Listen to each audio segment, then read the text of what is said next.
राखी जी मैं कहना चाहूंगा कि राम गोपाल वर्मा के इतने कंट्रोवर्शियल स्टेटमेंट को सपोर्ट कर रहे हैं, क्या रीजन है, क्यों सपोर्ट कर रहे हैं? देखिए, मैं इसलिए सपोर्ट कर रही हूँ क्योंकि मैं चीख के चिल्ला के थक गई थी कि ये पॉर्न स्टारों को नहीं तवज्जो देनी चाहिए। लेकिन अब हमारे बॉलीवुड के बड़े बड़े सितारे ही उनके साथ काम कर रहे हैं, तो उन्होंने कहीं ना कहीं बॉलीवुड ने उनको अपना लिया है, तो अब हिंदुस्तान को भी सनी लियोनी को अपना लेना चाहिए।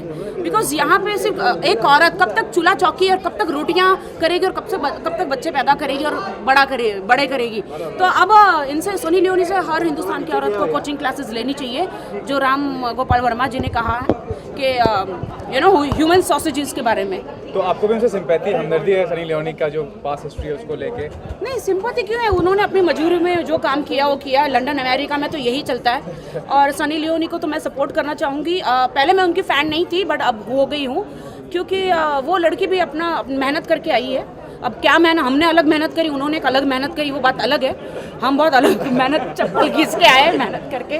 बट ये एक ही बात कहना चाहूँगी कि राम गोपाल वर्मा जी जो कह रहे हैं वो घर ना टूटे, इसलिए उन्होंने ये बात करी है। क्यों पता है, मैं आपको बताती हूँ। उन्होंने इसलिए कहा कि एक औरत शादी करके अपने माँ बाप को छोड़कर एक आदमी के घर जाती है, चूल्हा चौका करती है, खाना पकाती है, दिन रात मेहनत करती है, सास ससुर की सेवा करती है और बच्चे पैदा करती है, बच्चों को बड़ा करती है।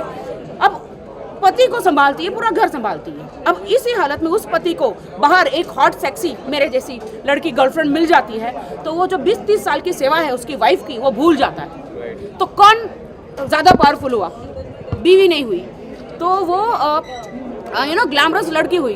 तो इसीलिए राम गोपाल वर्मा जी ने कहा है, मैं आई सपोर्टिंग यू राम गोपाल वर्मा जी, कि बिल्कुल हर हिंदुस्तान की औरत को सनी लियोनी जैसा होना चाहिए, और मैं भी कोशिश कर रही हूँ। और प्रोफेशनल लाइफ में चल कर रहे होली क्या बताइए राखी? होली तो ये कहूँ कि आज कुटुंब फिल्म के सेट पर हूँ, हमारे